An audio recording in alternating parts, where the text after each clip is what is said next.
بسم اللہ الرحمن الرحیم۔ السلام علیکم ورحمۃ اللہ وبرکاتہ۔ ناظرین، آج ہم آپ لوگوں کے ساتھ ایک خوبصورت واقعہ شیئر کریں گے جسے سن کر یقیناً آپ لوگوں کا ایمان تازہ ہو جائے گا، کیونکہ یہ واقعہ ہے ایک بدکار عورت کی سچی توبہ کا، لہٰذا ویڈیو کو آخر تک دیکھیے گا۔ حضرت سیدنا حسن بصری رحمت اللہ علیہ فرماتے ہیں، ایک فاحشہ عورت کے بارے میں مشہور تھا کہ اسے دنیا کا تہائی حسن دیا گیا ہے۔ اس کی بدکاری بھی انتہا کو پہنچ چکی تھی۔ جب تک وہ 100 دینار نہ لے لیتی، اپنے قریب کسی کو نہ آنے دیتی۔ لوگ اس کے حسن کی وجہ سے اتنی بھاری رقم ادا کر کے بھی اسے بدکاری کرتے۔ ایک مرتبہ ایک عابد کی اس عورت پر اچانک نظر پڑ گئی۔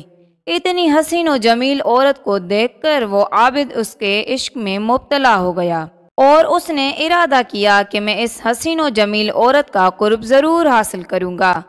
جب اسے معلوم ہوا کہ 100 دینار دیے بغیر میری یہ حسرت پوری نہیں ہو سکتی، تو اس نے مطلوبہ رقم حاصل کرنے کے لیے دن رات مزدوری کی۔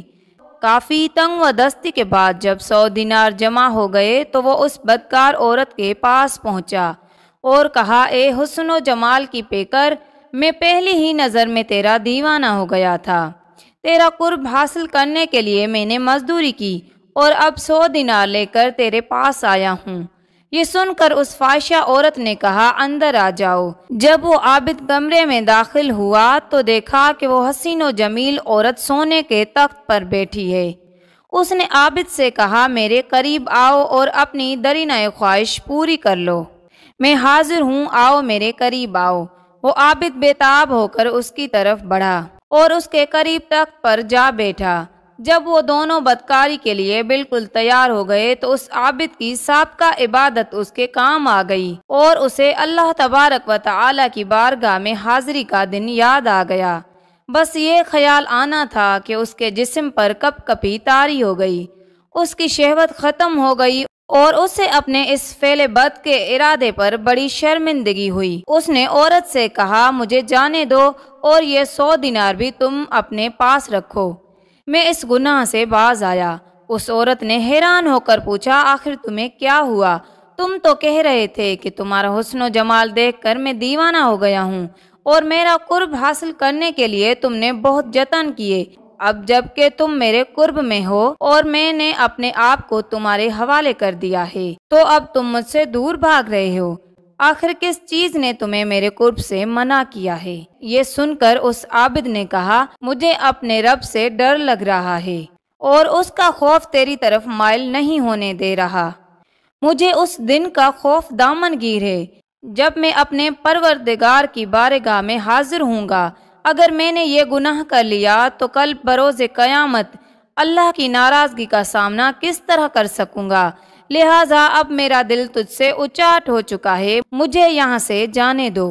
عابد کی یہ باتیں سن کر فاحشہ عورت بہت حیران ہوئی اور کہنے لگی، اگر تم اپنی اس گفتگو میں سچے ہو تو میں بھی پختہ ارادہ کرتی ہوں کہ تمہارے علاوہ کوئی میرا شوہر ہرگز نہیں بن سکتا، میں تمہیں سے شادی کروں گی۔ عابد کہنے لگا، تم مجھے چھوڑ دو، مجھے بہت گھبراہٹ ہو رہی ہے۔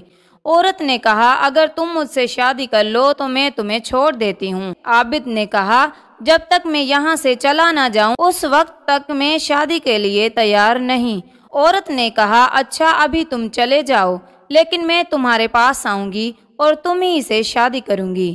پھر وہ عابد سر پر کپڑا ڈالے، منہ چھپائے، شرمندہ شرمندہ وہاں سے نکلا اور اپنے شہر کی طرف روانہ ہو گیا۔ فاحشہ عورت کے دل میں اس عابد کی باتیں اثر کر چکی تھیں، چنانچہ اس نے اپنے تمام سابقہ گناہوں سے توبہ کر لی۔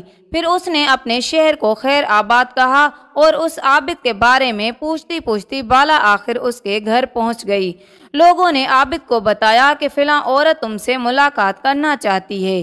عابد باہر آیا، جیسے ہی اس کی نظر عورت پر پڑی تو ایک زوردار چیخ ماری اور اس کی روح عالم بالا کی طرف پرواز کر گئی۔ عورت اس کی طرف بڑھی تو دیکھا کہ اس کا جسم ساخت ہو چکا تھا۔ وہ بہت زیادہ غم زدہ ہوئی اور اس نے لوگوں سے پوچھا، کیا اس کا کوئی قریبی رشتہ دار ہے؟ لوگوں نے کہا، ہاں، اس کا ایک بھائی ہے لیکن وہ بہت غریب ہے۔ یہ سن کر اس عورت نے کہا میں تو اس نیک عابد سے شادی کرنا چاہتی تھی لیکن یہ تو دنیا سے رخصت ہو گیا، اب میں اس کی محبت میں اس کے بھائی سے شادی کروں گی۔ چنانچہ اس عورت اور عابد کے بھائی کی شادی ہو گئی اور اللہ رب العزت نے انہیں نیک و صالح اولاد عطا فرمائی اور ان کے ہاں 7 بیٹے ہوئے جو سب کے سب اپنے زمانے کے مشہور ولی بنے۔ اللہ تبارک و تعالی ہمیں بھی اپنا ایسا خوف عطا فرما کہ ہم ہر قسم کے گناہوں سے محفوظ رہیں، ہمارا کوئی عضو کبھی بھی تیری نافرمانی والے کاموں کی طرف سبقت نہ کرے۔ اے اللہ ہمیں عبادت کی لذت و چاشنی عطا فرما اور ہم سے گناہ سرزد ہو جائیں تو اپنے فضل و کرم سے فوراً توبہ کی توفیق عطا فرما۔ ناظرین یہ تھی ہماری آج کی ویڈیو، امید کرتی ہوں پسند آئے گی۔ جزاک اللہ۔